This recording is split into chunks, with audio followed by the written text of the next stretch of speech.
Hi everyone, this is Puchi here. ထိုင်းမှာကိုပိုင်အင်ချန်မြေကွန်ဒိုပိုင်ဆိုင်ထားတဲ့သူတွေအတွက် TM30 ကိုကိုယ်တိုင် register လုပ်ပြီးတော့ apply လုပ်လို့ရတဲ့အကြောင်းလေးကို share လုပ်ပေးသွားမှာဖြစ်ပါတယ်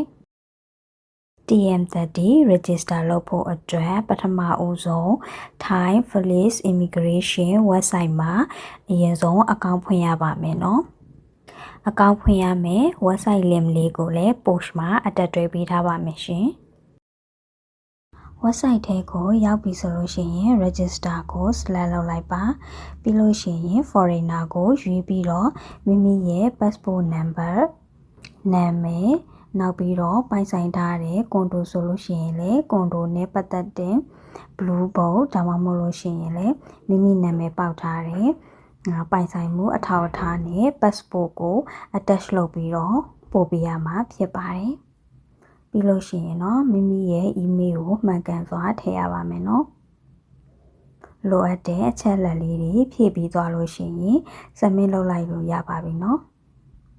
submit လုပ်ပြီးသွားပြီဆိုလို့ရှိရင်သူတို့ကမိမိရဲ့ email ကို verify လုပ်ပါလိမ့်မယ် email verify လုပ်ဖို့အတွက်က3ရက်ကနေ5ရက်လောက်ထိတော့စောင့်ရပါတယ်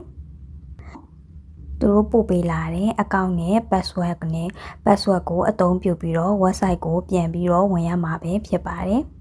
website ထဲကိုရောက်ပြီဆိုလို့ရှိရင် password နဲ့ username ကိုမိမိစိတ်တိုင်းပြန်ပြီးတော့ပြောင်းလို့လည်းရပါတယ်မပြောင်းမနဲ့ဒီတိုင်းထားခြင်းနဲ့ဆိုလည်းအဆင်ပြေပါတယ်နော်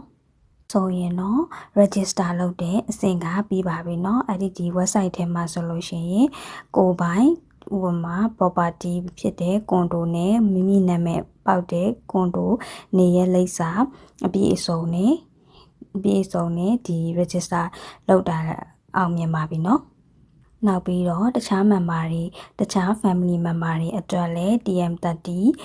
လုပ်ဖို့အတွက်ဆိုလို့ရှိရင်ဒီမိမိရဲ့နာမည်အောက်မှာရှိတဲ့မိပိုင်ဆိုင်ထားတဲ့ property လိပ်စာကို select လုပ်ပြီးတော့ TM30 ကိုတခြား family member တွေအတွက်လည်းနာမည်နဲ့ passport နဲ့နေမယ်ရက်ဘယ်ရက်ပြန်မယ်ဆိုတာကိုဖြည့်ပြီးတော့ TM30 တိုင်လို့ရကြပါပြီเนาะ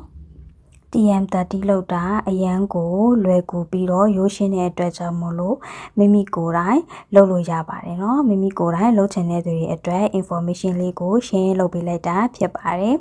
အားလုံးပဲအဆင်ပြေကြပါစေရှင်